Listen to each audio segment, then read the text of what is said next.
ಬಹಳ ಸುಂದರವಾಗಿರುವಂತ ಮದುವೆ. ಅದು 7 ಸಮುದ್ರ ಜಲ ತಂದು ಮಾಡಿರುವಂತ ಮದುವೆ. ನಿಮ್ಮ ಮದುವೆ ಆ ರೀತಿ ಅಲ್ಲ. ನಮಗೇನಿದ್ರು ಬಾವಿ ನೀರ ಬೋರಿನ ನೀರ ತಗೊಂಡು ಬರ್ತಾರ ಅಷ್ಟೇ. ಏನ್ರಿ ಇಷ್ಟೆಲ್ಲ ತಂದು ಮದುವೆ ಮಾಡಿ ಅವ್ರನ್ನ ಕಲ್ಯಾಣ ಮಾಡಿ ಹಾಲು ಮತದ ಬೋಧನೆಯನ್ನ ಮಾಡಿ ಮುಂದೆ ನಡೆದುಕೊಳ್ತಕ್ಕಂಥ ನಿಯಮವನ್ನ ಹೇಳಿ ಮತ್ತ ಜಪ ಹೆಂಗ್ ಮಾಡಬೇಕು, ತಪ ಹೆಂಗ್ ಮಾಡಬೇಕು, ಆಶ್ರಮ ಹೆಂಗ ಕಟ್ಟಬೇಕು, ಮತ್ತೆ ಗೃಹಸ್ಥ ಆಶ್ರಮದಲ್ಲಿ ಇದ್ದುಕೊಂಡು ಯಾವ ರೀತಿ ನಡ್ಕೊಳ್ಬೇಕು ಅನ್ನೋದನ್ನ ಮೈನಾಯಕ ಮುನಿ ಬೋಧ ಮಾಡ್ತಾನ. ಮುದ್ಕೊಂಡವರಿಗೆ ಬೋಧ ಮಾಡಿದ ಅದ್ರ ಉಪದೇಶ ಕೇಳಿ ಅವರು ಎಲ್ಲ ದೊಡ್ಡವರಾದ್ರು ಮದುವೆ ಅಂತೂ ಆಗಿತ್ತು. ಇವರು ನಿನ್ನ ಕೈಲಾಸದಾಗ ಇಟ್ಕೊಳ್ಳೋದು ಬೇಡ.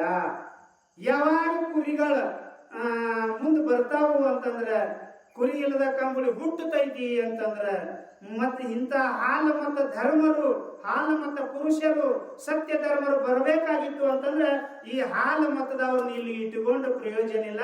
ಇವ್ರನ್ನ ಭೂಲೋಕದ ಹತ್ತ ಕಳಿಸೋಣ ಅಂತ ಹೇಳಿ ಅವ್ರನ್ನ ಭೂಲೋಕಕ್ಕೆ ಮಾರ್ಗದರ್ಶನ ಕೊಟ್ಟು ಬಿಡ್ತಾರ. ಅವರು ಎಲ್ಲಿ ಬರ್ತಾರು ಅಂತ ಕೇಳಿದ್ರ ಜಾಗ್ರತ ಪೂರ್ವದಲ್ಲಿ ಅವ್ರನ್ನ ಬಿಡ್ತಾರೆ. ಆತ್ಮೀಯ ಬಂಧುಗಳಿಗೆ, ಜಾಗ್ರತ ಅಂತಂದ್ರೆ ಯಾವಾಗಲೂ ಜಾಗ್ರತೆಯಿಂದ ಇರೋದು. 24 ಗಂಟೆ ನಮಗೆ ಇದು ಇದೆ ನಮ್ಮ ಹತ್ರ. ಏನ್ರಿ ಟೈಮ್ ಐತಿ. ಈ ಟೈಮ್ದಾಗ ನಿದ್ದೆ ಎಷ್ಟು ಮಾಡಬೇಕು, ನಾವು ವ್ಯವಹಾರ ಹೆಂಗೆ ಮಾಡಬೇಕು, ನಾವು ಜಪ ಮತ್ತು ತಪ ಎಷ್ಟು ಮಾಡಬೇಕು, ನಮ್ಮ ಆಶ್ರಮದ ಧರ್ಮದ ಪ್ರಕಾರ ನಾವು ಹೆಂಗೆ ನಡ್ಕೋಬೇಕು ಅನ್ನೋದನ್ನ ಮೈನಾಯಕ ಮುನಿಗಳು ಮುದ್ಕೊಂಡ್ರಿಗೆ ಉಪದೇಶ ಕೊಟ್ಟಿದ್ರು. ಆ ಮಾರ್ಗದರ್ಶನದಲ್ಲಿ ಅವರು ನಡೆದಿದ್ರು. ಅದೊಂದು ದೊಡ್ಡ ಕಾಡು ಪ್ರದೇಶ.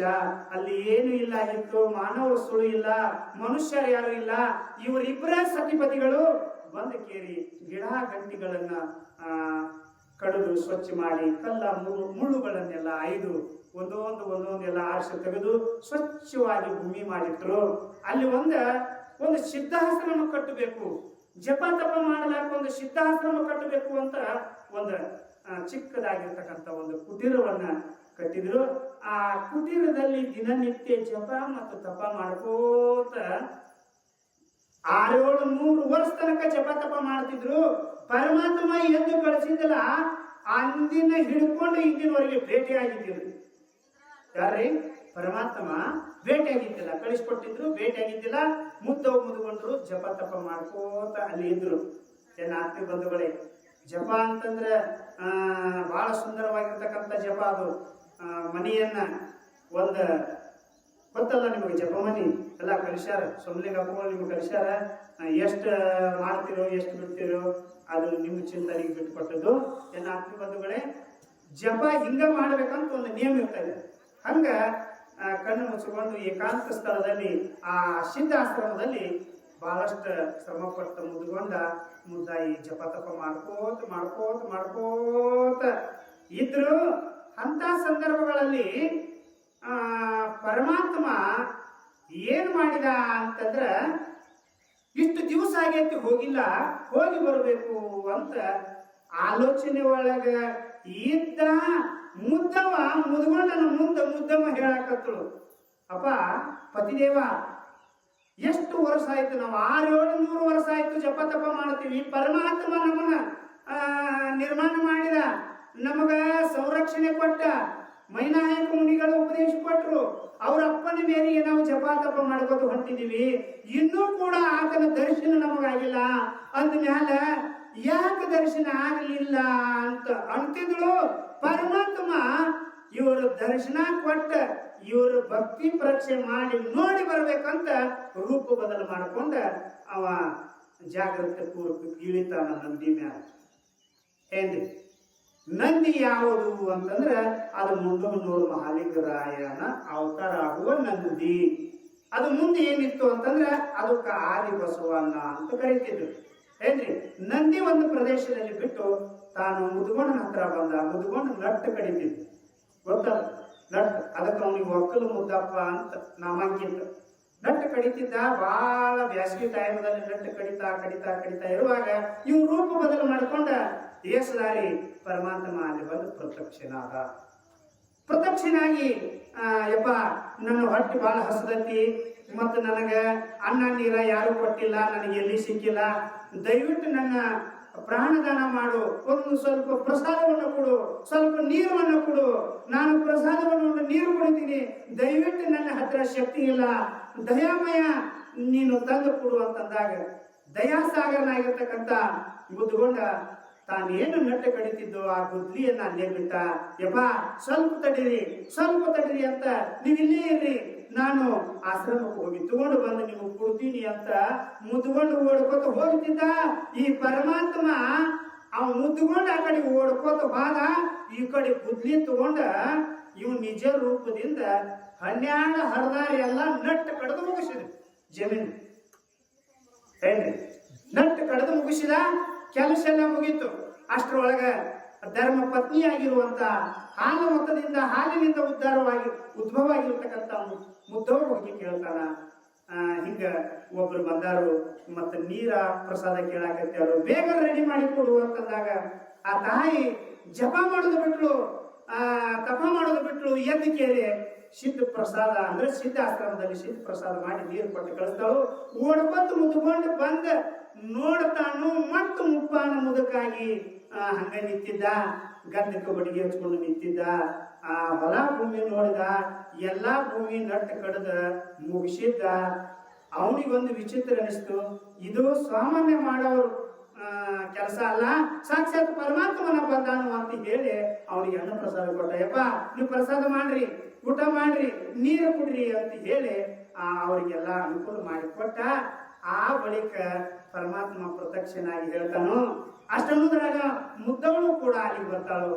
ನೋಡು ಮಗಳೇ, ನೀನು ಬಹಳ ಭಕ್ತಿ ಮಾಡಿದಿ, 600 ವರ್ಷ ಜಪ ತಪ ಮಾಡಿದಿ, ನಿಮ್ಮ ತಪಸ್ಸಿನಿಗೆ ಮೆಚ್ಚಿ 88,000 ಋಷಿ ಮುನಿಗಳೆಲ್ಲ ಈ ಆಶ್ರಮಕ್ಕೆ ಬಂದ ಜಪ ತಪ ಮಾಡಿದ್ರು, ಸಿದ್ಧ ಸಾಧುರೆಲ್ಲ ಬಂದ ಜಪ ತಪ ಮಾಡ್ಕೊಂಡು ಸಿದ್ಧಿ ಮಾಡ್ಕೊಂಡು ಹೋದ್ರು. ಈ ಸಿದ್ಧಿ ಜಾಗದಾಗ ನಿಮಗ ಏನೂ ಕೊಟ್ಟಿಲ್ಲ, 600 ವರ್ಷ ಆಗೈತಿ, ನಿಮಗ 7 ಫಲ ಕೊಡ್ತೀನಿ, 7 ಉತ್ತತ್ತಿ ಹಣ್ಣು ಕೊಡ್ತೀನಿ, ಅಂದ್ರೆ 7 ಕಾರಿಕೆ ಕೊಡ್ತೀನಿ. ಈ 7 ಕಾರಿಕೆಗಳಿಂದ 7 ಮಂದಿ ಮಕ್ಕಳು ನಿಮಗ ಗಂಡ ಸಂತಾನ ಆಗ್ತಾವು. ಅದರಾಗ ಕೊನೆಗಾಗಿ ನಂದಿವಾಣ ಆಗಿರ್ತಕ್ಕಂಥ ಈ ನಂದಿಯಿಂದ ನನ್ನ ರೂಪವಾಗಿರುವಂತ, ನನ್ನ ಸ್ವರೂಪವಾಗಿರುವಂತ ಒಂದು ನಂದಿ ಅವತಾರ ಆಗ್ಬೇಕಾಗೈತಿ ಅಂತ ಹೇಳಿ 7 ಉತ್ತತ್ತಿ ಹಣ್ಣು ಕೊಟ್ಟ ಪರಮಾತ್ಮ ತಥಾಸ್ತು ಅಂದ. ಅವ ನಟ್ಟು ಕಡಿಯುವಾಗ ಬೆವರು ಬಿಟ್ಟಿದ್ರಿ ಅವನು. ಹೇಳ್ರಿ, ಇದು ಮುಂದೂರು ಮಹಾಲಿಂಗರಾಯನ ಪುರಾಣದಲ್ಲಿ ಬಹಳ ಅಚ್ಚುಕಟ್ಟಾಗೈತಿ. ಬೆವರು ಬಿಟ್ಟಿತ್ತು ಶಿವನಿಗೆ. ಅವೇನ್ ಮಾಡಿದ ಅಂದ್ರ ಆ ಬೆವರು ತಗೊಂಡ ಅಲ್ಲೊಂದು ಹುತ್ತಿತ್ತು, ಆ ಹುತ್ತಿನಾಗ ಆ ಬೆವರ ಸಿಂಪಡಿಸಿದ. ಅಲ್ಲಿ ಅಸಂಖ್ಯಾತ ಭಾಗ್ಯ ನಿರ್ಮಾಣ ಅದು. ಏನ್ರಿ, ಭಾಗ್ಯ ನಿರ್ಮಾಣ ಅದು. ಒಳಗಡೆ ಆ ಭಾಗ್ಯಗಳು ಏನು ನುಡಿತಿದ್ದು, ಏನು ಜಪ ಮಾಡ್ತಿದ್ದು ಅಂತ ಕೇಳಿದ್ರೆ, ಓಂ ಏನ್ರಿ, ಕುರಿ ಬಾಯಿಲಿಂದ ಓಂ ಹೊರಡ್ತದ, ಅದಕ್ಕಷ್ಟ ಹಾಲು ಅದಕ್ಕೆ ಮಹತ್ವದ. ಓಂ ಅಂತ ಜಪ ಹುತ್ತಿನ್ಯಾಗ ಕುರಿ ಮಾಡ್ತಿದ್ದು. ಅವಾಗ ಮುದ್ಕೊಂಡು ಕಿವಿ ಹಚ್ಚಿ ಕೇಳ್ತಿದ್ದು, ಓಂ ಧ್ವನಿ ಎಲ್ಲಿಂದ ಬರ್ತದ ಅಂತ. ಹುತ್ತಿನ್ಯಾಗ ಓಂ ಅಂತ ಕುರಿ ನುಡಿತಿದ್ದು. ಆವಾಗ ಪರಮಾತ್ಮ ಹೇಳಿದ, ಈ ಹುತ್ತಕ್ಕೆ ನೀವು ಕೈ ಹಚ್ಚಬೇಡ್ರಿ, ನಿಮ್ ಭೂಮಿ ಎಷ್ಟೈತಲ್ಲ ಅಷ್ಟ ನೀವು ಸಾಗುವಳಿ ಮಾಡ್ರಿ, ಒಳ್ಳೆ ಬೆಳಿ ಬೆಳ್ಕೊಳ್ರಿ, ನಿಮ್ಗೆ ಯಾವ್ಯಾವ ಪದಾರ್ಥ ಬೇಕು ಅದನ್ನೆಲ್ಲ ಬೆಳ್ಕೊಳ್ರಿ, ಅದು ಹುತ್ತಿಗೆ ಮಾತ್ರ ಕೈ ಹಚ್ಚಬೇಡ್ರಿ, ಅದನ್ನೊಂದು ಬಿಟ್ಟು ನೀವು ನಿಮ್ ವ್ಯವಹಾರಗಳು ಮಾಡ್ರಿ ಅಂತ ಮೊದಲು ಹೇಳಿ ಹೋಗಿದ್ರು. ಅಷ್ಟ ಅವ್ರು ಮಾಡ್ಕೋತ ಹೊಟ್ಟಿದ್ರು. ಮುಂದೆ ಏನಾಗಿತ್ತು ಅಂತಂದ್ರೆ, ಇವರು ಜಪ ತಪ ಮಾಡಾಗ 7 ಉತ್ತತ್ತಿ ಹಣ್ಣುಗಳಿಂದ 7 ಮಂದಿ ಮಕ್ಕಳು ಮುದ್ದವ ಮುದರದಿಂದ ಜನನ ಆಗ್ತಾರೆ. ನೀನು ಹೇಳಿದ್ರಲ್ಲ, ಆದಿಗೊಂಡ ಅಂದ್ರೆ ಚೊಚ್ಚಲ, ಆದಿಗೊಂಡ, ನಾದಿಗೊಂಡ, ಲಕ್ಕೊಂಡ, ಕ್ಯಾಮಗೊಂಡ, ದ್ಯಾಮಗೊಂಡ, ನೇಮಗೊಂಡ, ಕಡಿಹುಟ್ಟು ಉಂಡಾಡ ಪದಮಗೊಂಡ. ಏನ್ರಿ ನೀವು ಪುರಾಣ ಹೇಳ್ತೀರಿ, ಮಾಲಿಂಗರಾಯನ ಹಾಲು ಮತ್ತು ಪುರಾಣದಾಗ ಬಹಳಷ್ಟು ಮಕ್ಕಳನ್ನ ಹುಟ್ಟಿಸಿದ್ದೀರಿ, ಬಹಳಷ್ಟು ಇದು ಯಾವ ಪುರಾಣ ಹೇಳಂಗಿಲ್ಲ, ಅಷ್ಟ ಸುಂದರವಾಗಿ ಪುರಾಣ ಹುರ್ಜಂತಿ ಕಡೆಯಿಂದ ಹೇಳ್ತದೆ ಅಂತಂದಾಗ, ಇನ್ನುಳಿದ ಪುರಾಣಗಳು ಮುದ್ದವನ ಹೊಟ್ಟಿಲೆ ಪದಮಗೊಂಡ ಹುಟ್ಟಿಲ್ಲ, ಆದಿಗೊಂಡನ ಹೊಟ್ಟಿಲೆ ಪದಮಗೊಂಡ ಅಂದ್ರ ಶಿವ ಪದಮ ಹುಟ್ಟ್ಯಾನು ಅಂತ ಹೇಳ್ತಾವು. ನೀವು ಹೇಳ್ತೀರಿ ಆದಿಗೊಂಡ ಮತ್ತ ಪದಮಗೊಂಡ ಇಬ್ರು ಕೂಡ ಮುದ್ದವನ ಹೊಟ್ಟಿಲೆ ಹುಟ್ಟಿಯಾರು ಅಂತ ಬರೀತೀರಿ. ನಾವರೇ ಏನ್ ಮಾಡೋದ್ರಿ, ಹಿಂದಕ್ಕ ರಸ್ತಾಪುರ ಭೀಮಕವಿ ಅಂತ ಆಗಿ ಹೋದ್ರು. ಏನ್ರಿ ರಸ್ತಾಪುರ ಭೀಮಕವಿ ಅಂತ ಆಗಿ ಹೋದ್ರು. ಅವ್ರು ಏನ್ ಬರೆದ್ರು ಅಂತಂದ್ರ ತೇಜುಮಯ ಹಾಲ ಮತ್ತು ಪುರಾಣ ಅಂತ ಬರೆದ್ರು. ಅದ್ರಾಗ ಏನ್ ಮಾಡ್ಯಾರು, ಮುದ್ದವನ ಉದರದಿಂದ ಶಿವಪತ್ನ ಅಂದ್ರ ಆದಿಗೊಂಡನ ಉದರದಿಂದ ಶಿವಪತ್ನ ಜನಿಸಿದ ಅಂತ ಬರೆದ. ಅದನ್ನ ನಮ್ಮ ಉತ್ತರ ಕರ್ನಾಟಕದಲ್ಲಿ ಅದ ಒಂದು ಆಧಾರ ಗ್ರಂಥ, ಅದ ನಮಗೆ ಪ್ರಮಾಣ ಗ್ರಂಥ ಅಂತ ಹೇಳಿ ಅದನ್ನ ಇಟ್ಕೊಂಡು ಹೊಂಟಾರು.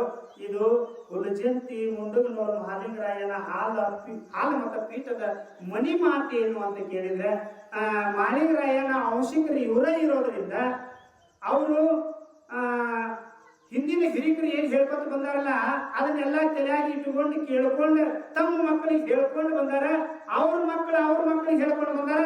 ಹಿಂಗ ಕಥಾಭಾಗ ಸುಂದರವಾಗಿ ಎಲ್ಲಿ ಕೊಂಡಿ ಕಳಿಸ್ಕೊಳ್ಳಾರ್ದಂಗ ಎಲ್ಲ ಸುಂದರವಾಗಿ ಮೂಡಿ ಬಂದದ.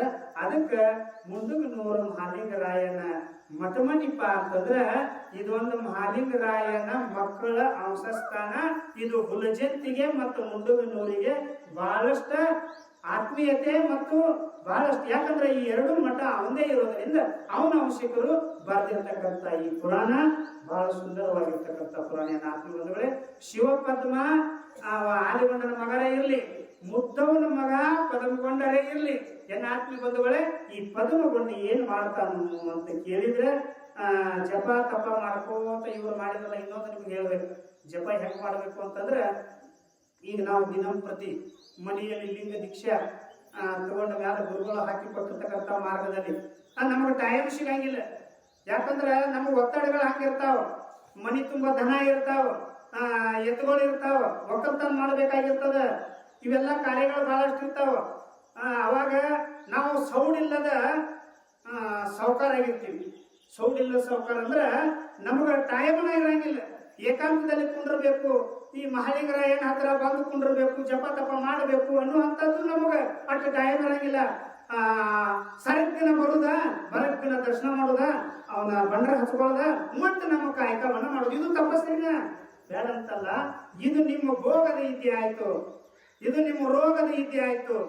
ಆದ್ರೆ ಪಾರಮಾರ್ಥಿಕವಾಗಿ ಹೇಳೋದಾದ್ರೆ ನಿಮ್ಮ ಜೀವನ ಕಲ್ಯಾಣ ಆಗಬೇಕಾಗಿತ್ತು ಅಂತಂದ್ರೆ ಜಪ ತಪ ಅದು ಅನುಷ್ಠಾನ ಮಾಡೋದು ನಿಮ್ಮ ಆತ್ಮ ಉದ್ಧಾರಕ್ಕಾಗಿ ಐತಿ, ಅದು ನಿಮಗಾಗಿ ಐತಿ, ಜನನ ಮರಣ ಬಿಡುಗಡೆ ಮಾಡ್ಕೊಳಕೈತಿ. ಆ ಜಪ ಆ ತಪ ಮುದ್ದವ ಮುದ್ಕೊಂಡ ಮಾಡಿದಂಗ, ಹಾಲು ಮಕ್ಕಸ್ಥರು ಮಾಡಿದಂಗ, ಸಕಲ ಋಷಿ ಮುನಿಗಳು ಮಾಡಿದಂಗ ಈಗಿನ ಮಾನವರು ಕೂಡ ನಾವು ನೀವು ಎಲ್ಲ ಮಾಡೋಣ. ಅದಕ್ಕೊಂದು ಟೈಮ್ ಹಾಕೊಡ್ರಿ. ಒಟ್ಟ ಟೈಮ ಇಲ್ಲ ಅಂತ ಸಾವುಕಾರ ಹೇಳ್ತಿದ್ದ, ಬುತ್ತಿ ಕಟ್ಟ ಅಂತಿದ್ದ. ಏನ್ರಿ ಅಂದ್ರೆ ಹೊಲಕ್ಕೆ ಹೋಗ್ಲಕ್ ಟೈಮ್ ಆಕತಿ, ಆಳುಗಳು ಬಂದಾವ, ಹೊಲದಾಗ ಹರಗಬೇಕು, ಬಿತ್ತಬೇಕು, ಕಾಳು ಹಾಕವ್ರು, ಬಹಳಷ್ಟು ಕೆಲಸ ಐತಿ, ಬುತ್ತಿ ಕಟ್ ಅವಂತಿದ್ದ. ಪೂಜೆನೆ ಮಾಡ್ಕೊಡ್ರಿ. ಮೊನ್ನೆ ಉಪದೇಶ ತಗೊಂಡ್ ಬಂದೀವಿ ಗುರುಗಳ ಹತ್ರ. ಶಾಂತದಿಂದ ಒಂದ್ 5 ನಿಮಿಷ ಕುಂಡ್ರಿ, ಎಲ್ಲ ತಲೆ ತೆಗೀರಿ, ಒಟ್ಟು ತೆಗೆದು ಬಿಟ್ಟು ಮಾಡ್ರಿ ಅಂತಂದ್ರೆ ಓಂ ನಮ ಶಿವಾಯ ಅಂತಿದ್ದ. ಬುತ್ತಿ ಕಟ್ಟಿದ್ದೇನೆ ಆಯ್ತಾನ ಅಂತಿದ್ದ. ಹಿಂಗ ಮಾಡ್ಕೋತ ಹಿಂಗ್ ಮಾಡಿದ್ರೆ ಇದಕ್ಕೆ ತಪಸ್ಸು ಇರಂಗಿಲ್ಲ. ಈ ಕಡೆ ಅಕ್ಸರ್ ನಾಯಿ ಅದೇನೋ ಅಂತಾರಲ್ಲ, ಅದನ್ನೂ ಕಾಯಿಲಿಲ್ಲ ಅಂತ, ಈ ಕಡೆ ಇದನ್ನೂ ಕಾಯಿಲಿಲ್ಲ ಅಂತ ಹಂಗಾಗಬಾರ್ದು. ದಯವಿಟ್ಟು ಎಲ್ಲಾ ಗುರು ಹಿರಿಯರು ಅಕ್ಕನ ಬಳಗದವ್ರಿಗೆ ಒಂದು ಕಿವಿ ಮಾತು, ನೀವು ಬಹಳಷ್ಟು ನಿಮ್ಗೆ ಕೆಲಸ ಇರ್ತೈತಿ. ಯಾಕಂದ್ರೆ ಗಂಡ ಮಕ್ಕಳ ಮಾಡ್ಕೊಂಡು ಈ ಶ್ರಾವಣ ತಿಂಗಳಾಗ ಎದ್ದು ಬರ್ತಾರ, ಚೆನ್ನಾಗಿ ನಿದ್ದೆ ಹೊಡಿತಿದ್ರು ಅವ್ರು. ಈ ಶ್ರಾವಣ ತಿಂಗಳೈತಿ ಅಂತ ಬರ್ತಾರ ಅವ್ರು. ಯಾಕಂದ್ರ ಈ ನಿದ್ದೆ ಭಂಗಕ್ಕೆ ಒಂದ್ ಸ್ವಲ್ಪ ಅಜ್ಞಾನ ಹೋಗ್ಲಿ ಅಂತ ಅದಕ್ಕೆ ಬೆಳಗಿನ ಜಾವ ನಮ್ಮ ಬಿಜಾಪುರದ ಜ್ಞಾನಯೋಗಾಶ್ರಮದ ಸಿದ್ದೇಶ್ವರ ಅಪ್ಪಾಜಿ ಅವರು ಬೆಳಗಿನ ಜಾವದಲ್ಲೇ ಹೆಚ್ಚು ಪ್ರವಚನ ಹೇಳ್ತಿದ್ರು. ಅದೇ ರೀತಿ ಇಲ್ಲಿ ಪ್ರವಚನ ಬೆಳಗಿನ ಜಾವದಲ್ಲಿ ಮಹಾಲಿಂಗರಾಯನ ಮಠದಲ್ಲಿ ನಡೀತೈತಿ ಅಂತಂದ್ರ ಎಲ್ಲ ಆತ್ಮೀಯ ಬಂಧುಗಳೇ, ಅಕ್ಕನ ಬಳಗದವ್ರು ನೀವು ಬರ್ರಿ, ನೀವು ದೊಡ್ಡವ್ರು ಹಾಕ್ರಿ. ಆದ್ರೆ 1 ಗಂಟೆ ಮೀಸಲಾಗಿಟ್ಟುಕೊಳ್ರಿ. ನೀವು ಟೈಮ್ 1 ಗಂಟೆ ಮೀಸಲಾಗಿಟ್ಟುಕೊಳ್ರಿ. ಇದು ಬಹಳ ಅನುಕೂಲ. ಯಾಕಂದ್ರೆ ಮಹಾತ್ಮರು ಮಹಾಲಿಂಗರಾಯನ ಪುರಾಣ ನಡೆದೈತಿ ಅಂತಂದ್ರೆ ಏನ್ ನಡೆದೈತಿ, ನಮ್ಮ ಅಪ್ಪನ ಪುರಾಣ, ಅವನ ಭಕ್ತಿನ ನಾವು ಮಾಡ್ತೀವಿ, ಅವನ ಅನುಷ್ಠಾನ ನಾವು ಮಾಡ್ತೀವಿ, ಅವಾಗ ನಾವು ನಿವೃತ್ತಿ ಮಾಡಿ ತರ್ತೀವಿ, ಅವಾಗ ನಾವು ದಂಡವತ್ ಹಾಕ್ತಿವಿ. ನಮಗೆ ಎಷ್ಟೇ ಕಷ್ಟ ಕಾರ್ಪಣ್ಯಗಳಿದ್ರು ಎಲ್ಲಾ ತೆಗ್ಯಾವ ಅವನ. ನೀನೇ ಗತಿ ನೀನೇ ಮತಿ ಅಂತ ನಂಬಿರ್ತಕ್ಕಂಥ ಅವನು ಪುರಾಣ ನಡೆದೈತಿ ಅಂತಂದ್ರೆ ಯಾಕೆ ಬಂದು ನೀವು ಭಕ್ತಿನೇ ಕೇಳಬಾರ್ದು? ಏನ ಆತ್ಮೀಯ ಬಂಧುಗಳೇ, ಕೇಳುತ್ತ ಬನ್ನಿ, ಒಳ್ಳೇದಾಗ್ಲಿ. ಇನ್ನೊಂದು ಕಡೆ ತುಕಾರಾಮ ಸಂತ ಪಾಂಡುರಂಗ ಜ್ಞಾನ ಮಾಡ್ಕೊಂಡ ಕೀರ್ತನ ಹೇಳ್ತಿದ್ದ. ಕೀರ್ತನ ಹೇಳಾಗ 1,000ಕ್ಕಿಂತಲೂ ಹೆಚ್ಚು ಜನ ಬಂದು ಕೂಡಿದ್ರು. ಅವ್ ಮಂದ್ರ ನೋಡಿದ್ ನಿಮ್ಗೆ ಗೊತ್ತಿರಲ್ಲ, ಹರಿ ಇಷ್ಟಲ್ಲ ಹರಿ ಇಷ್ಟಲ್ಲ ಹರಿ ಇಷ್ಟಲ್ಲ ಜ್ಞಾನದೇವ ತುಕಾರಾಮ್ ಹಿಂಗ್ ಭಜನೆ ಮಾಡ್ಕೋತಿದ್ದ. ಆಮೇಲೆ ಕಣ್ಣು ಬಿಟ್ಟು ನೋಡಿದ 1,000 ಜನ ಒಬ್ರು ಇದ್ದಿದ್ದಿಲ್ಲ, ಎಲ್ಲ ಎದ್ದು ಹೋಗಿದ್ರು, ಒಬ್ರು ಕೂತಿದ್ರು.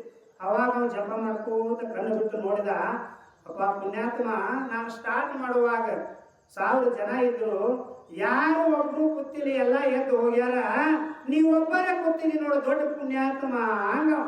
ಯಪ್ಪ ನಾ ಅದಕ್ಕೂ ಗೊತ್ತಿಲ್ಲ, ನನ್ನ ಕಂಬಳಿ ಬಡ್ಡ್ಯಾಗ ಸಿಕ್ಕೈತಿ, ನೀ ಯಾವಾಗ ಹೋಗ್ತಿ ಅಂತ ನಾನು ನೋಡ್ಬೇಕಂತನು. ನೀ ಆ ಕಡೆ ಸಿಗಿದಾಡ್ಕೊತ ಹೋಗ್ತಿ ಪಾಂಡುರಂಗ ಅಂತಿ, ಈ ಕಡೆ ಸಿಗಿದಾಡ್ಕೊತ ಹೋಗ್ತಿ ಪಾಂಡುರಂಗ ಅಂತಿ, ಈ ಕಡೆ ಹೇಳ್ಕೋಬೇಕಂತೀನಿ ಕಂಬಳಿ, ನೀವು ಮತ್ತೊಂದು ಕಾಲ ಇಟ್ಟು ಮ್ಯಾಲ ಒಂದು ಕಾಲ ಅಂತ ಇಟ್ಟುಕೊಂಡು ನೀ ಜಪ ತಪ್ಪ ಮಾಡಾಕತ್ತಿದಿ, ನನ್ನ ಕಂಬಳಿ ಸಿಕ್ಕತಿ, ಅದಕ್ಕೆ ನಾ ಕೂತೀನಿ ಅಂತ. ಇದಕ್ಕೆ ಜಪ ಅಂತಾರನ್ರಿ, ಇದಕ್ಕೆ ಜಪ ಅಂತಾರೆ. ಇದು ಜಪ ಅಲ್ಲ, ತಪ ಅಲ್ಲ. ಏನ ಬಂಧುಗಳೇ, ಜಪ ಮಾಡಬೇಕಾಗಿತ್ತು ಅಂದ್ರೆ ಅದಕ್ಕೊಂದು ಪದ್ಧತಿ ಐತಿ, ಅದಕ್ಕೊಂದು ನಿಯಮ ಐತಿ. ಆಗ ಮತ್ತು ಧರ್ಮರು ಯಾವ ರೀತಿ ಜಪ ಮಾಡಿದ್ರು. ಮತ್ತ ಶ್ರೀರಾಮ ಭಕ್ತನಾಗಿರ್ತಕ್ಕಂಥ ಆಂಜನೇಯ ನಿಮ್ಗೆ ಗೊತ್ತದ. ಆಂಜನೇಯನು ಜಪ ತಪ ಮಾಡಿದ್ರು. ವಾನರ ಸೈನ್ಯದಲ್ಲಿ ಅಂದ್ರೆ ಬಹಳ ಮುಖ್ಯಸ್ಥ. ಅದಕ್ಕೆ ಆಂಜನೇಯನ ಹತ್ರ ನಮ್ಮ ಮಾಳಿಂಗರಾಯ ಕಳಿಸ್ತಿರ್ತಾನ, ಅವನ ಹತ್ರ ನೀವು ಭಕ್ತಿ ಮಾಡ್ರಿ, ತೊಂದ್ರೆ ಅದ, ಇದ್ದೇ ಆಗ್ಲಿಲ್ಲ ಅಂದ್ರೂ ನೀವು ಸ್ವಲ್ಪ ಹೋಗ್ರಿ ಅಂತ ಕಳಿಸ್ತಿರ್ತಾನ. ಮಾಳಿಂಗರಾಯ ಗಿರಿದೇವ್ರು ಕಳಿಸ್ತಿರ್ತಾರೆ. ಯಾಕಂದ್ರೆ ಲಂಕಾದವನ ಹತ್ರ ಶಕ್ತಿ ಐತಿ, ಯಾಕಂದ್ರೆ ಸುಟ್ಟು ಬೂದಿ ಮಾಡಿರೋದು ಅವನು. ಹಂಗೆ ನಮ್ಮಲ್ಲಿ ಇರ್ತಕ್ಕಂಥ ತೊಂದರೆಗಳು ಸುಟ್ಟು ಬೂದಿ ಮಾಡ್ತಾನ. ಅವ ಶೀತನ ಅನ್ವೇಷಣೆ ಮಾಡುವಾಗ ಸಮುದ್ರದಲ್ಲಿ ಏನ್ ಕಟ್ತಾರೆ, ಸೇತುವೆ ಕಟ್ತಾರೆ, ಸಮುದ್ರಕ್ಕೆ ಕಟ್ಟಿ ದಾಟಿ ಹೋಗ್ಬೇಕಾಗಿತ್ತು. ಹನುಮಂತ ಒಬ್ಬ ಹಾರಿ ಹೋಗ್ತಿದ್ದ, ಉಳ್ಕೊಳ್ಳೋರಿಗೆ ಆ ಸಾಮರ್ಥ್ಯ ಇಲ್ಲಾಗಿತ್ತು. ರಾಮ ಹಿಡ್ಕೊಂಡು ಇವರೆಲ್ಲ ಸೇತುವಿನ ಮೇಲೆ ನಡ್ಕೊಂಡು ಹೋಗ್ಬೇಕಾಗಿತ್ತು. ಸೇತು ಕಟ್ಟಬೇಕಂತ ಹೇಳಿ ಅಲ್ಲಿರುವಂತ ಎಲ್ಲಾ ಕಲ್ಲು ತಗೊಂಡ ರಾಮ್ ರಾಮ್ ರಾಮ್ ಅನ್ಕೊಂಡ ಒಂದೊಂದು ಕಲ್ಲು ಸಮುದ್ರದಾಗ ಇಡ್ತಿದ್ದು. ಆ ಕೋತಿಗಳ ಸಮುದ್ರದಾಗ ಇಟ್ಟದ ಕಲ್ಲು ರಾಮ್ ರಾಮ್ ಅಂತ ಜಪ ಮಾಡ್ತಿದ್ದು ರೀ. ಒಂದೊಂದು ಕಲ್ಲೆಲ್ಲ ಜಪ ಮಾಡ್ತಿದ್ದು. ಆ ಜಪ ಮಾಡ್ಕೋತಿದ್ದಾಗ ಶ್ರೀರಾಮನು ಇಷ್ಟೊಂದು ನನಗೋಸ್ಕರವಾಗಿ ಕಷ್ಟಪಡ್ತಾ ಇದ್ದಾವು, ನಾನು ಒಂದು ಏನಾದ್ರೂ ಕೆಲಸ ಮಾಡ್ಬೇಕು, ನಾ ಹಂಗ ನಿಂತ್ಕೊಂಡು ಏನು ಮಾಡಿ ಅಂತ ರಾಮ ಏನು ಮಾಡಿದ ಅಂದ್ರ ಅವನು ಒಂದು ಎಲ್ಲಿದ್ದು ಒಂದು ಕಲ್ಲು ತಂದ ಅಲ್ಲಿ ಇಟ್ಟ. ಆ ಕಲ್ಲು ಇಟ್ಟ. ಆ ಕಲ್ಲ ರಾಮನ ಜಪ ಮಾಡಲಿಲ್ಲ, ಅದು ಸ್ವತಃ ರಾಮನ ಇಟ್ಟು ಕಲ್ಲು ಮುನಿಗಿತ್ತು. ಮುನಿಗಿದ ಕೂಡಲೇ ಅಲ್ಲಿ ಪಕ್ಕದಲ್ಲಿ ಆಂಜನೇಯ ಇದ್ದು ನೋಡಿದವ. ಯಪ್ಪ ಹಿಂದ ಮುಂದ ನೋಡಿದ ರಾಮ, ನಾಲ್ಕಲ್ಲಿಟ್ಟದ್ದು ನೀರಾಗ ಮುನಿಗಿದ್ದು, ಯಾರು ಮುಂದೆ ಹೇಳಬೇಡಪ್ಪ, ನನ್ನ ವ್ಯಕ್ತಿತ್ವಕ್ಕೆ ಧಕ್ಕೆ ಬರ್ತದ, ನಾ ಬಿಡಂಗಿಲ್ಲ ಅಂದವ ಹನುಮಂತ. ಇದನ್ನ ಮುನಿಗಿದ್ದು ನಾ ಇಲ್ಲೇ ಅಲ್ಲ, ಊರ್ ತುಂಬಾ ಅಲ್ಲ, ದೇಶ ತುಂಬಾ ಭಾರತ ತುಂಬಾ ಹೇಳವ ಅಂದವ. ಏನಂತ ಹೇಳವ ಅಂತಂದ. ರಾಮ ಒಂದು ಕಲ್ಲು ಇಟ್ಟು ಜಪ ಮಾಡ್ಕೋತ ಮುನಿಗೆ ಹೋತು, ನಾವೆಲ್ಲ ಜಪ ಮಾಡ್ಕೋತ ಕಲ್ಲು ಇಟ್ಟಿವಿ, ನಾಮಸ್ಮರಣೆ ಮಾಡ್ಕೊಂಡು ಮೆಟ್ಟಲಾಗಿ ಸೇತು ಆಯ್ತು. ರಾಮ ಒಂದು ಕಲ್ಲು ಹಿಡ್ಕೊಂಡ ನೀರಾಗ ಬಿಟ್ಟಾನು. ಎಲ್ಲಿ ತನ ಕಲ್ಲು ಹಿಡ್ಕೊಂಡ ಅಂತ ಇರ್ತಾನೋ ಅಲ್ಲಿ ತನಕ ಈ ಲೋಕ ಇರ್ತದ. ಯಾವಾಗ ರಾಮ ಕಲ್ಲು ಬಿಡ್ತಾನೋ ಅವಾಗ ಈ ಲೋಕ ಮುನಿಗೆ ಹೋಗ್ತತಿ ಅಂತ ಹೇಳ್ತೀನಿ ಅಂತ ಹನುಮಂತ ಹೇಳಿದ. ಅವಾಗ ರಾಮ ಬಹಳ ಖುಷಿ ಬಂತು. ಅದಕ್ಕ ಹನುಮಂತ ಬಂತ ಹಿಂಗ ಜಪ ತಪ ಮಾಡಿ ಅವನ ಹೆಸರು ಕೀರ್ತಿ ಉಳಿಸ್ಕೊಂಡಾನ. ಹಂಗ ಮಾಲಿಂಗರಾಯ 7 ಅವತಾರದಲ್ಲಿ ಬಂದು ಬೀರಲಿಂಗನ ಸೇವಾ ಮಾಡಿ ಅವನು ಕೂಡ ಬಹಳ ದೊಡ್ಡ ಕೀರ್ತಿವಂತನಾಗ್ಯಾನ. ಎಲ್ಲಾ 7 ಅವತಾರದಾಗ ಹೆಂಗ ಜಪ ತಪ ಮಾಡ್ಕೊಂಡು ಬಂದಾನ ಅನ್ನೋದನ್ನು ಕೂಡ ನೀವು ನಾಳಿನ ದಿವಸ ಮತ್ತ ನೋಡಲಿದ್ದೀರಿ. ನಾಲ್ಕು ಬಂಧುಗಳೇ, ಜಪ ಹೆಂಗ್ ಮಾಡಬೇಕು, ತಪ ಹೆಂಗ್ ಮಾಡಬೇಕು ಅನ್ನೋದು ನಿಮ್ಗ ಬಹಳಷ್ಟು ಪ್ರಾಮಾಣಿಕವಾಗಿ ಹೇಳಬೇಕು ಅಂತಂದ್ರೆ ನೀವು ಉಪದೇಶ ತಗೊಂಡಿರೋ ಬಿಟ್ಟಿರೋ ನನಗೆ ಗೊತ್ತಿಲ್ಲ. ಒಂದು ತಿಂಗಳಿನ ಶ್ರಾವಣ ಮಾಸದಾಗ ನಿಮ್ಮ ಬಾಯಿ ಮೇಲೆಲ್ಲ ಮಣ್ಣು ಬಿದ್ದೈತಿ. ಅದೇಂಗ್ರಿ ಅಂತಂದ್ರೆ ಒಂದು ಕೋಳಿ ತಿನ್ನಂಗಿಲ್ಲ, ಒಂದು ಕುರಿ ತಿನ್ನಂಗಿಲ್ಲ, ಹೋತ ಮತ್ತೆ ತತ್ತಿ ಅದನ್ನು ತಿನ್ನಂಗಿಲ್ಲ. ಈ ತಿಂಗಳದಾಗ ಒಟ್ಟಿನಲ್ಲಿ ಹೇಳ್ಬೇಕಂದ್ರು ಯಪ್ಪ ನಿಮಗ ಇದ ಗತಿ ಇದ ಮತಿ ಅವು ಯಾವ ನಿಮ್ಮ ಮನ್ಯಾಗ ಸಿಗಂಗಿಲ್ಲ. ಯಾಕಂದ್ರೆ ಅವ್ರು ಮೊದಲ ಅವ್ರಿಗೆ ಹೇಳ್ಯಾರ, ಅವ್ರು ಅದನ್ನೇನು ಮಾಡಿಕೊಡಂಗಿಲ್ಲ, ಮಾಡಂಗಿಲ್ಲ, ಅದ್ರ ಕನಸು ಕಾಣ್ಬೇಕು. ಮತ್ತು ಬಾಯಿ ರುಚಿಯಾಗಿ ಏನೇನೋ ಮಾಡ್ತತಿ. ಕೆಲವರು ಇದನ್ನು ಬಿಡಲಾಕ ಇಷ್ಟಪಟ್ಟರು, ಕೆಲವರು ಇದನ್ನು ಬಿಡಲ್ಲಂಗ ನಡೆದಾರ. ನಮ್ಮಪ್ಪ ಮಾಳಿಂಗರಾಯನ ಪೂಜೆ ನಡೆದತಿ. ಇದಕ್ಕೆ ಇದೇ ಸಾಕ್ಷಿ. ಹಲ್ಲಿನ ರುಚಿಗಾಗಿ ಕಲ್ತಿರ್ತಕ್ಕಂಥದ್ದು ಇದು. ಹೇಳಿ, ಈ ಭೂತ ಬಲಿ ಇರ್ತಕ್ಕಂಥದ್ದು ಹಲ್ಲಿನ ರುಚಿಗಾಗಿ. ಒಬ್ರು ವಚನ ಬರೀತಾರ, ಕುರಿ ಕೋಳಿ ಹಾರ ಕುಡಿ ಎಂದು ಬೇಡಿ ಬಲಿ ತೆಗೆದುಕೊಳ್ಳೋದು ದೇವರಲ್ಲ ಅಲ್ರಿ.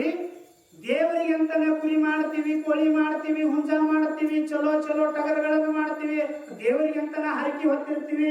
ಅವುಗಳನ್ನೆಲ್ಲ ಬಿಟ್ಟು ನಾವು ಮಾಡ್ತೀವಿ.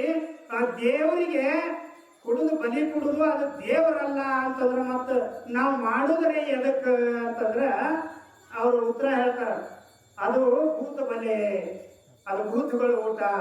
ಭೂತಗಳಿಗಾಗಿ ನೀವು ಮಾಲಿಂಗರಾಯರಿಗೆ ಹರಕಿ ಹೊತ್ತ ನೀವು ಭೂತಾರೇಕ ಪಡೀರಿ, ಹಬ್ಬಕ್ಕೆ ಬಿಟ್ಟು ಹರಕಿ ಏನಾರೇ ಮಾಡ್ರಿ. ಇಲ್ಲ ಮಸುಬ ಅಂತ ಗುಂಡಗನ್ಯ ಹೋಗಿರ್ತಾನ, ಭೂತಾಳ ಸಿದ್ಧಿಗ ಅಂತ ಒಂದೊಂದು ಏನೋ ಮಾಡ್ತಿರ್ತಾರ. ಈ ಕಡೆ ಮಾಡ್ತಾರಿಲ್ಲ, ನಮ್ಮ ಕಡೆ ಮಾಡ್ತಿರ್ತಾರ. ಯಾಕಂದ್ರೆ ಯಪ್ಪ ಅಂತ ಹೇಳಿದ್ರ ಅವ್ರು, ಇದನ್ನ ಮಾಡ್ಬೇಡ್ರು, ಇದನ್ನ ಮಾಡಿದ್ರ ಪಾಪ ಬರ್ತತಿ, ಪೂಜಾ ದೋಷ ಬರ್ತತಿ, ಬಹಳಷ್ಟು ಹೀನ ಸಂಸ್ಕಾರ. ಇದು ಸಾತ್ವಿಕ ವಿಷಯ ಅಲ್ಲ, ಸಾತ್ವಿಕ ಆಹಾರ ಅಲ್ಲ, ಇದು ಮಾಂಸಾಹಾರ. ನಿಮ್ಮಲ್ಲಿ ಮಾಂಸದ ಪಿಂಡ ಬೆಳಿತೈತಿ. ನೀವು ಜಪ ತಪ ಮಾಡಿದ್ರು ಇದು ಮಂತ್ರ ಪಿಂಡ ಆಗಂಗಿಲ್ಲ. ದಯವಿಟ್ಟು ಇದನ್ನ ಬಿಡ್ರಿ ಅಂತಂದ್ರ ಯಪ್ಪ ನಾವೇ ಏನ್ ಮಾಡೋನು, ನಮ್ಮ ಹಿಂದಿನ ಹಿರಿಕರ ಹಾಕಿಕೊಟ್ಟು ಮಾಡಬೇಕು. ಅದಕ್ಕೆ ನಾವು ಮಾಡ್ಕೋತ ಬಂದೀವಿ. ಅವ್ರು ಮಾಡಿ ದೇವರಿಗೆ ತೋರಿಸಿ ತಿನ್ಕೋತ ಬಂದರು. ನಾವು ಹಂಗ ಮಾಡ್ಕೋತ ತೋರಿಸ್ಕೋತ ತಿನ್ಕೋತ ನಾವು ಬಂದಿದೀವಿ. ನಮ್ಮ ಮಕ್ಕಳಿಗೆ ಅದನ್ನ ಕಲಿಸಿದೀವಿ. ನಮ್ಮ ಮನ್ಯಾಗ ಇದ ಪಾಠ ಐತಿ. ಇದನ್ನ ಬಿಟ್ರೆ ಬ್ಯಾರೆ ಜಪ ಇಲ್ಲ, ತಪ ಇಲ್ಲ, ಮಂತ್ರ ಇಲ್ಲ, ಹೋಮ ಇಲ್ಲ, ಅವನಿಲ್ಲ. ಇದನ್ನ ನಾವು ಮಾಡಲಿಲ್ಲ ಅಂತ ಬಿಟ್ಟು ಕೂತೀವಿ ಅಂತಂದ್ರೆ ನಿಮ್ ಪ್ರವಚನ ಕೇಳಿ, ನಿಮ್ಮ ತತ್ವ ಶಾಸ್ತ್ರಗಳಿಗೆ, ನಿಮ್ಮ ಹಾಲು ಮತ್ತು ಮಾಲಿಂಗರಾಯ ಶರಣಾದೀವಿ ಅಂತಂದ್ರೆ ಅವಾಗ ನಮ್ಮ ಹಿಂದ ಆ ದೇವರ ಮಾಡೋದು ಏನ್ ನಾವು ಬಿಡ್ತೀವಿ ನೋಡು. 1 ವರ್ಷ 2 ವರ್ಷ 3 ವರ್ಷ 4 ವರ್ಷ 10 ವರ್ಷ ಬಿಟ್ಟಿವಿ ಅಂದ್ರ ಆ ಕಲ್ಲುಗಳೆಲ್ಲ ನಮ್ಮ ಹಿಂದ ಬೆನ್ನು ಹತ್ತಾವ, ಕಾಡಾಟ ಶುರು ಆಗ್ತದೆ. ಹಂಗ ಬಿಡಂಗಿಲ್ಲ. ನಮ್ಮ ಮಕ್ಕಳಿಗೆ ವಿದ್ಯಾ ಕಲಿಸ್ಬೇಕಂದ್ರೆ ವಿದ್ಯಾ ಬರೋದಂಗ ಮಾಡ್ತಾವು. ಅಷ್ಟೇ ಅಲ್ಲ, ನಮ್ಮ ಮಕ್ಕಳ ಉನ್ನತ ಸ್ಥಾನಕ್ಕೆ ಹೋಗ್ಬೇಕಂತಿದ್ರು, ಮುಂದೆ ಏನಾರು ಓದಿ ಹೋಗ್ಬೇಕು ಓದಂದಂಗ ಮಾಡ್ತಾವು, ತೆಲಿಗೆ ವಿದ್ಯೆ ಹತ್ತಲ್ದಂಗ ಮಾಡ್ತಾವು. ನಮ್ಮ ಮನ್ಯಾಗ ಗಂಡ ಹೆಂಡತಿ ಒಟ್ಟ ಜಗಳ ಆಗಿಲ್ರಿ. ಆ ಮೊದಲು ಬಹಳ ಚಲೋ ಇದ್ದೀವಿ ದೇವರ ಮಾಡಾಗ. ಯಾವಾಗ ದೇವರ ಮಾಡೋದು ಬಿಟ್ಟಿವೋ ನಮ್ಮ ಮನ್ಯಾಗ ಜಗಳರಿ. ಗಂಡ ನನಗ ಬಂದು ಕೊಡುದು ಬಡಿತಾನು, ನಾವು ಬೇಯ್ತನು, ಇದ ಜಗಳರಿ. ಬರೇ ಸಣ್ಣ ಸಣ್ಣ ಮಾತಿಗೆ ಜಗಳ ನಡೆದಾವು. ಅದಕ್ಕೆ ನೀವು ಅದನ್ನ ಬಿಡ್ರಿ ಅಂತ ಹೇಳಕ್ ಹೋಗ್ಬೇಡ್ರಿ. ನಾವು ಮಾಡ್ಕೋತಿದ್ದೀವಿ ಅಂದ್ರೆ ನಮ್ಮ ಮನ್ಯಾಗ ಜಗಳ ಬಂದ ಆಗ್ತಾವ ಅಂತ ಅದು ಪದ್ಧತಿ ಐತಿ. ನಿಮ್ದು ಎಷ್ಟೈತಿ ಅಷ್ಟ ಹೇಳ್ರಿ ಅಂತ. ಇದು ಹಿಂಗೈತಿ, ಅದು ಹಂಗೈತಿ. ಎಲ್ಲ ಆತ್ಮೀಯ ಬಂಧುಗಳೇ, ಮತ್ತೊಂದು ವಿಷಯದೊಂದಿಗೆ ನಾಳಿನ ದಿವಸ ಈ ಪ್ರವಚನದಲ್ಲಿ ಪ್ರವೇಶ ಆಗೋಣ. ಮುಂದ ಮಾಲಿಂಗರಾಯನಿಗೆ ಪುರಾಣದಲ್ಲಿ ಇವ್ರು 7 ಮಂದಿ ಏನು ಹುಟ್ಟಿ ಬಂದ್ರಲ್ಲ, ಈ 7 ಮಂದಿಗೆ ಆ ಕನ್ಯಾ ಬೇಕಲ್ರಿ. ಕನ್ಯಾ ಮದುವೆ ಮಾಡ್ಬೇಕಲ್ಲ. ಅವಾಗ ಪಾರ್ವತಿ ಪರಮಾತ್ಮ ಈ ಕಡೆ ಭೂಲೋಕಕ್ಕೆ ಬಂದಾಳ. ಹಿಮಾಲಯಕ್ಕೆ ಹೋಗಿ ಜಪ ತಪ ಮಾಡ್ತಿದ್ರು. ಕೈಲಾಸದಾಗ ಬಂದು ಪರಮಾತ್ಮ ನೋಡಿದ, ಅಲ್ಲಿ ಪಾರ್ವತಿ ಕಾಣಲಿಲ್ಲ. ಹೋಗಿ ಕೇರಿ ಹಿಮಾಲಯದಲ್ಲಿದ್ರು. ಅವಾಗ ಅಲ್ಲಿ ಹೋಗಿ ಓಂ ನಮ ಶಿವಾಯ ಓಂ ನಮ ಶಿವಾಯ ಜಪ ಮಾಡ್ತಿದ್ರಲ್ಲ. ಅವಾಗ ಪರಮಾತ್ಮ ಅಲ್ಲಿ ಹೋದ. ಅವನ ಜಡಿಯಿಂದ 3 ಕಂದಮ್ಮಗಳು ಜನಿಸಿದ್ರು. 3 ಅವ್ರ ಹಾಲು ಮತಕ್ಕ ಇವರಿಗೆ ಕನ್ಯಾ ರೆಡಿ ಮಾಡಕ್ ಅವ್ರು ಹುಟ್ಟು ಬರ್ತಾ ಇದ್ದಾರೆ. ಆಲುಗೊಂಡ, ನೀಲುಗೊಂಡ, ಶಿವಗೊಂಡ ಅಂತ ಅವ್ರು 3 ಮಂದಿ ನಾಮಕರಣ ಮಾಡಿದ್ರು. ಅವ್ರು ಬೆಳೆದ್ರು. ಅವರು ಜಪ ತಪ ಮಾಡಿ ಯಜ್ಞಕೊಂಡದಲ್ಲಿ 6 ಮಂದಿ ಪುತ್ರಿಯರನ್ನ ಹುಟ್ಟಿಸ್ತಾರು. ಪದ್ಮಗೊಂಡಗನು 1 ಕನ್ಯಾ ತೆಗಿತಾರೋ ಜಿಂಕಾದೇವಿ ಅಂತ. ಅದನ್ನ ಈ ವಿಷಯಗಳನ್ನೆಲ್ಲ ನಾಳಿನ ದಿವಸ ನೋಡೋಣ. ಏನಾತ್ಮೀಯಗಳೇ, ಈ ಮುಂಡಗನೂರದ ಎಲ್ಲ ನನ್ನ ಅಕ್ಕನ ಬಳಗದವರಿಗೆ, ಗುರು ಹಿರಿಯರಿಗೆ ಬಹಳಷ್ಟು ಕಿವಿ ಮಾತು ಏನು ಹೇಳುದು ಅಂತಂದ್ರೆ, ಇಲ್ಲಿ ಪ್ರಸಾದ ಮಾಡ್ತೀವಿ ದಿನಂಪ್ರತಿ. ನೀವು ಒಬ್ಬೊಬ್ರು ಪ್ರಸಾದ ಮಾಡ್ತೀರಲ್ಲ, ಪ್ರಸಾದ ಮಾಡುವವರು ಯಾರ್ಯಾರು ಮಾಡುತ್ತೀರಿ ನಿಮ್ಮ ಹೆಸರುಗಳನ್ನ ಈ ಹಿರಿಕರ ಬಳಿ ಒಂದು ಲಿಸ್ಟ್ ಮಾಡ್ತಾರೋ, ಬರ್ಕೋತಾರ. ಇವತ್ತು ಯಾರು ಮಾಡ್ತೀರಿ, ನಾಳೆ ಯಾರು ಮಾಡ್ತೀರಿ, ನಾಳೆ ಯಾರು ಮಾಡ್ತೀರಿ, ಇದನ್ನೆಲ್ಲ ಬರ್ಕೋತಾರೋ. ನೀವು ಆ ಹೆಸರುಗಳನ್ನ ಕೊಟ್ಟು ನಿಮ್ಮ ತನುಮಾನ ಧನವನ್ನ ಅರ್ಪಿಸಿರಿ ಅಂತ ಹೇಳ್ತಾ, ಮತ್ತೆ ಮುಂದೆ ಬಹಳಷ್ಟು ಜನ ಇದನ್ನ ಮಾಡೋರು ಅಂತಂದ್ರೆ ಹೆಂಗ್ರಿ ಮಾಡೋದು, ಟೈಮ್ ಸಾಲಿಲ್ಲ, 1 ತಿಂಗಳದಾಗ ಎಲ್ಲ ಮನಿ ಮುಗಿಲಿಲ್ಲ ಅಂತಂದ್ರೆ ಒಂದು ಕೆಲಸ ಮಾಡ್ರಿ. ಲಾಸ್ಟ್ದಲ್ಲಿ ಎಷ್ಟು ಮನಿ ಇರ್ತಾವ ನೋಡು, ಎಲ್ಲಾರು ಸೇರಿಸಿ ಒಂದೇ ದಿವಸ ಒಂದರದಲ್ಲಿ ಪ್ರಸಾದ ಮಾಡಿ ಮುಗಿಸ್ರಿ ಅಂತ ಈ ಮಾತನ್ನು ಹೇಳ್ತಾ, ಮಹಾಲಿಂಗರಾಯನ ಪಾದಕ್ಕೆ ಅನಂತ ಕೋಟಿ ಪ್ರಣಾಮಗಳನ್ನು ಸಲ್ಲಿಸಿ ಮತ್ತು ಗುರು ಹಿರಿಯರಿಗೆ ಮತ್ತೊಮ್ಮೆ ಮಗದೊಮ್ಮೆ ಶರಣಾರ್ಥಿಗಳನ್ನು ಹೇಳಿ ನಾಳೆ ದಿವಸ ಹಿಂಗೆ ಮಾಡಬೇಡ್ರಿ, ಎಲ್ಲರೂ ಬೇಗ ಬಂದ ಟೈಮಕ್ಕೆ ಭಾಳ ಮಹತ್ವ ಕೊಡ್ರಿ, ಕೇಳ್ರಿ, ಆಲಿಸ್ರಿ, ಸಂತೋಷದಿಂದ ಆಲಿಸ್ರಿ. ಅಕ್ಕನ ಬಳಗದವರು ಆಮೇಲೆ ಹೋಗಿ ಮನೆ ಹತ್ರ ನೀವು ಮಾಡ್ರಿ ಅಂತ ನಿಮಗೆ ಕೆಲಸ ಒಂದು ಅತಿ ಭಕ್ತಿಯಿಂದ ಹೇಳ್ತಾ ಇರೋದು. ಇದನ್ನು ನೀವು ಶ್ರದ್ಧಾ ವಹಿಸಿ ಬರ್ರಿ, ನಿಮ್ಮ ಮಕ್ಕಳಿಗೆ ನಿಮಗೆ ಮಾಲಿಂಗರಾಯ ಅನುಕೂಲ ಮಾಡಲಿ, ಆನಂದಗೊಳಿಸಲಿ, ನಿಮ್ಮನ್ನು ಸುಖಮಯ ಮಾಡಲಿ, ನಿಮ್ಮೆಲ್ಲರಿಗೆ ಸುಖವಾಗಲಿ ಅಂತ ಹಾರೈಸುತ್ತಾ ಈ ನನ್ನ ಪ್ರಾಣ ಪ್ರವಚನವನ್ನ ಮಂಗಲದೊಂದಿಗೆ ಮುಕ್ತಾಯವನ್ನು ಮಾಡೋಣ.